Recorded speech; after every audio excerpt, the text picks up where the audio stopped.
da wannan zan yi hira, kuma bana ji a raina akwai ranar da fa zan yi gyara. Gashi yanzu fa sun ɗago ni abuna ba sauran dabara, yanzu ne biyu babu 'yan anguwa ɗaya duka abokanai ne.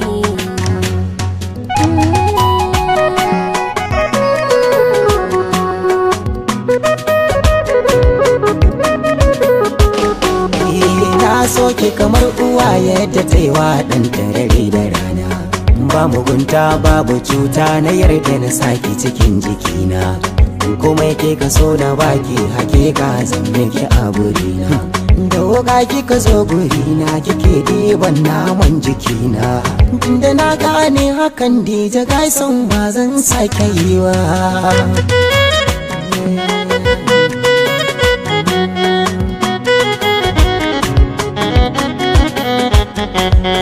Wai hali bai bar halinsa, cuta ta bazakin kabinsa, kinga kin haɗa zuciyarki amma ta rasa ina ta dosa.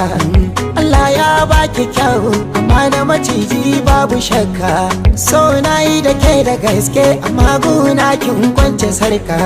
Kin fi so ke yi rayuwa wadda za ta saka ki dinga shirka, ni zaman sirri na wuce da sanin ki ba za ni damuwa ba.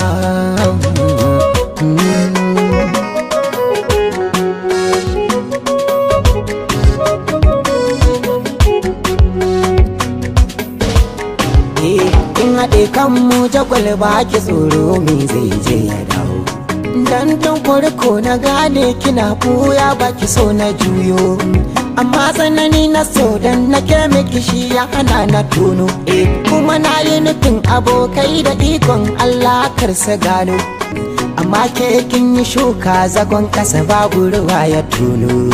Ni ta so yanzu tiboy motar da na baki nake bukata.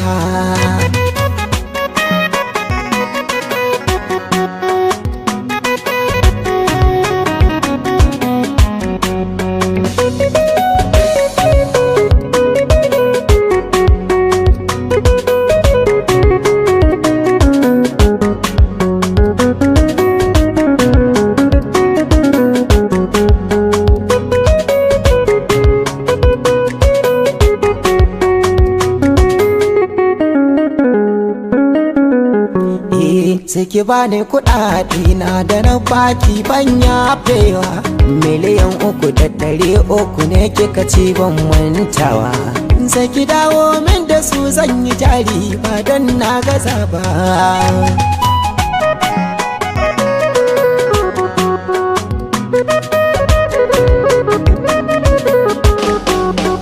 Ni kuma abin da zan ce gidan da na baki ban yafe ba, ko ki bani ko na barki da Allah don baki gane ba, da ba kya so da gaskiya mu ma ba za mu iya ba.